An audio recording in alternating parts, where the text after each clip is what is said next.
maraming slow to be fair ang Fnatic Onyx right now in their lineup.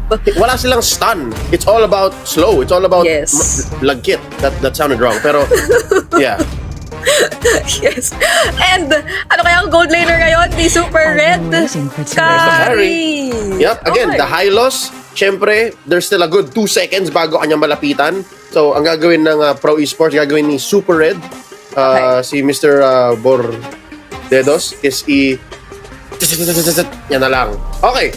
So with that said, Suyu daw confirmed. We got word from our production team that it is the Suyu, yung Red 3 ng Pro. So tama kaya napapani si King Kong. Yes. So sobrang exciting na itong laban na to. I think kasi draft pa lang, maganda na yung batuhan. That's right. I think ang magiging difference dito mainly ng bawat koponan is ano yung sasagot ko dun sa ginawa ng kalaban. Because right now, yes, team fight-wise, I'll tell you now, Brie, team fight-wise, I'm liking what Pro Esports brought to the table. Ang ganda ng sagot nila dun sa possible na back. Pero magiging matagumpay ba ang Pro Esports? Kasi parang nandito na rin si King Kong eh. Nag-aantay. Okay, ayan na. Pumasok na nga. Tuzu gets the first blood though. Ipagpapatuloy pa ba dito ni King Kong? Kasi nakakakuha rin naman siya ng bawi on to Tuzu. Pero doon nga lang sa bandang gilid, si Sorry I'm Felix makunat-kunat. At nilalabanan din si Kirk harap-harapan. Pero may slows pa ba nasasapat dito kasi masusustain pa yata.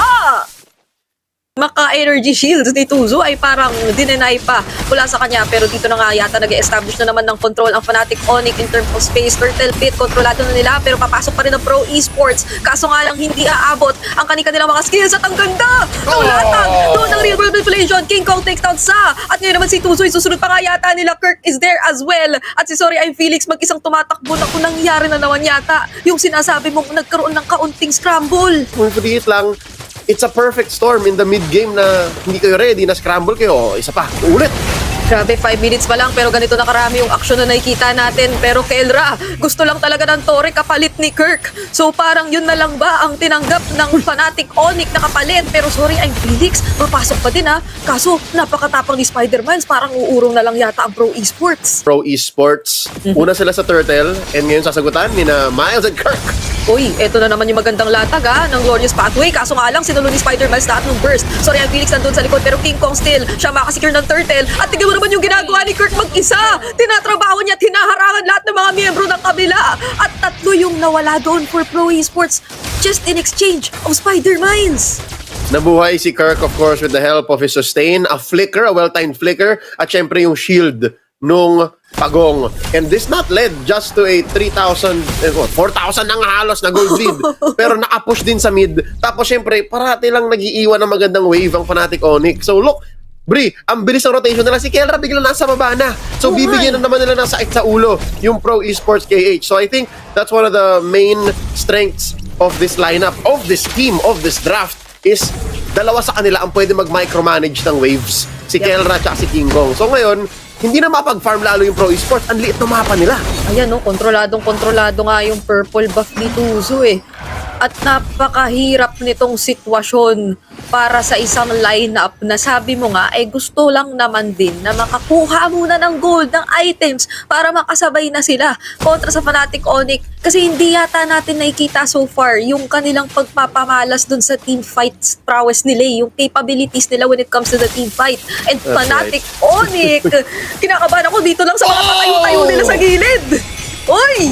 Real world manipulation once again, pero medyo napalalim yata si PvP at hindi na nga din nakatakbo. Deadly catch, ginamit patagilid, pero Kelra with a blazing duet! Pumasok doon! Sa ilalim ng torre ng Pro Esports, makakabawal pa ba ngayon ng Pro Esports kasi nandun yung Frigid Glacier, pero nakunat na naman ang mga humaharap at tumatangke. Super Friends, buhay pa din! At nawala lang naman doon ay si Kelra. Nasobrahan ang Filipino Savage. Pumasok, kala niya mga kadalawa, tatlo siya, kaso nga lang may Torre doon. So mahirap nga naman makipag tunggali sa isang structure na hindi mo ma-target since there is still the tier 2 up top.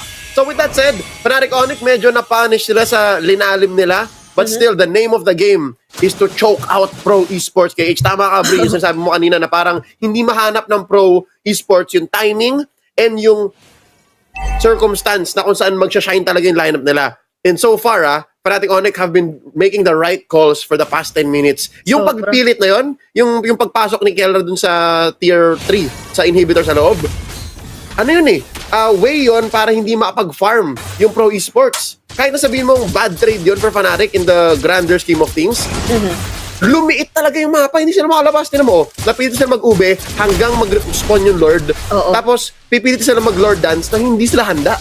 At mabilis na nag-out lang si King Kong right after that.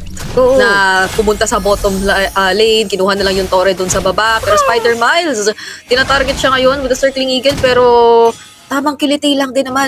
Kasi hindi yata matatakot doon si Spider Miles. Kontrolado pa rin ng Fnatic Onyx yung mapa, pero si King Kong, tingnan mo kung nasaan. Nako po, nagawa na ni King Kong ang kanyang prime objective. Oh Kunin my ang gosh. inhibitor sa baba. So that's permanent damage sa Pro Esports. Now the Lord! At tinapos ng ganun-ganun nila Kelra yung pagkuha sa Lord. Tamang last hit na lang para kay King Kong. At ngayon naman si Sorry and Felix siya yung magiging kapalit. Tuzo ngayon medyo maharap at talagang nandun na rin yung Circling Eagle. Kaso mag-out na yata for now ang Pro Esports na wala na sila ng isa at may Lord pa sila na kailangang depensahan.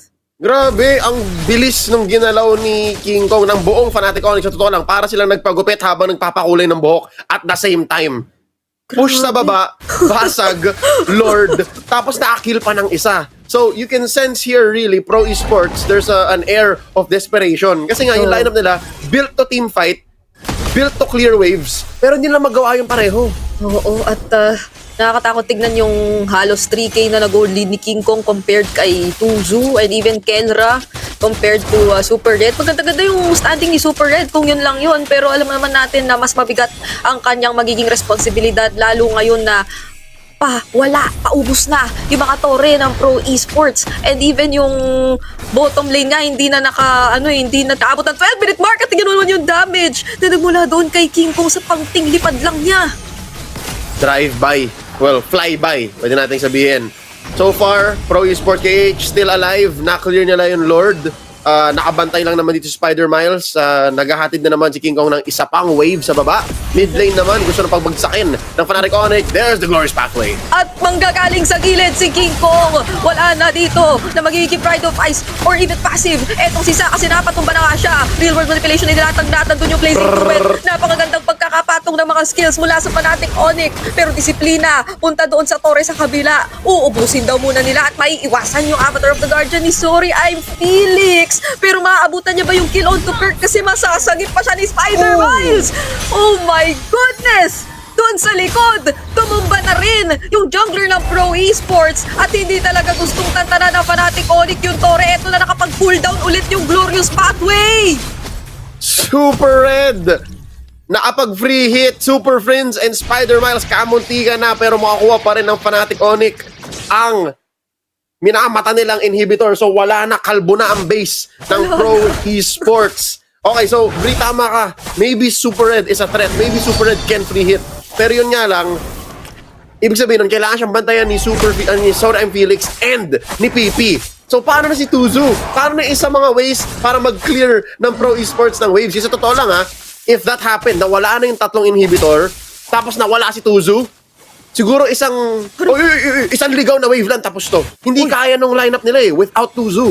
Oo. So, parang kung ako ang Matilda ngayon, kung ako si Pipi, ay hindi na ako sure kung ano nga ba ang pinaka magiging objective ko dito, sino yung pinaka gusto kong mamataan. Pero at least for them ay hindi naman na sila naghihiwa-hiwalay. Sabi mo nga ay medyo nagmamalaube na ang kanila nagiging galawan, pero hindi na pwede na makakalat ulit at makahanap ng Fnatic Onyx yung mga prime targets katulad na lamang noon. BP is down, naku, wala na nga magiging taga-antabay. Super Red, mukhang siya na nga yung susunod din na tatargetin, nilapagan ng real world manipulation sa muka. At si Sana wala na din, mukhang wipeout na pala ito for Pro Esports at triple kill para kay Super Prince. Hihintayin na lang nila yung mga minion waves dahil eto na ang pagtatakos sa unang laban na masasaksihan natin.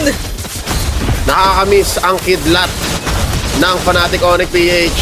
Mapapanood natin sila na tapusin ang Game 1. Ang bilis nun, Bri. At sa unang laban na natungkayan natin, natapos siya sa tumataging na less than 15 minutes. To be fair, not the fastest for Fnatic Onyx even, di ba? They've had much faster games in MPLPH, pero yung pacing kasi, yung breakneck pace na pinakita nila sa atin at sa Pro Esports KH ay